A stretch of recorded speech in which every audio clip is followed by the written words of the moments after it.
તમામ જે બ્રિજ છે એનું ઇન્સ્પેક્શન હાથ ધર્યું છે।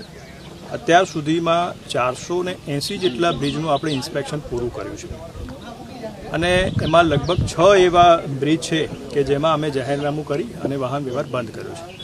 આપણી પાછળ જે અત્યારે જે બ્રિજ જે અમે તોડ્યો છે એ આપ દ્રશ્યો જે જુઓ છો એ બાબતે 2 દિવસથી અહીંયા વાહન વ્યવહાર બંધ કરવામાં આવ્યો હતો। વોર્નિંગના બોર્ડ પણ લગાવવામાં આવ્યા છે।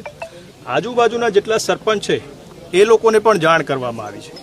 ઘણા સરપંચોએ મને અહીંયા જણાવ્યું કે સાહેબ છેલ્લા 2-3 દિવસથી અમને આની જાણકારી હતી કે કામગીરી આ રીતે કરવાની છે, એટલે અમે જે ઓલ્ટરનેટ રસ્તાઓ છે એના મારફતે પસાર થતા હતા। આ જે બ્રિજ છે એને ગઈકાલે એને અમે પ્રિકોશનના ભાગરૂપે એને જેસીબી વગેરે મંગાવી અને તોડવાની કામગીરી શરૂ કરી। વિડીયોમાં જે લોકો આપ દેખો છો કે અંદર પડ્યા છે એના બાબતે જણાવું છું કે લોકો જે છે ગામમાં જ્યારે આ બ્રિજ તોડવાની કામગીરી શરૂ હતી એ દરમિયાન ઉત્સુકતાવશ અહીંયા જોવા આવ્યા હતા।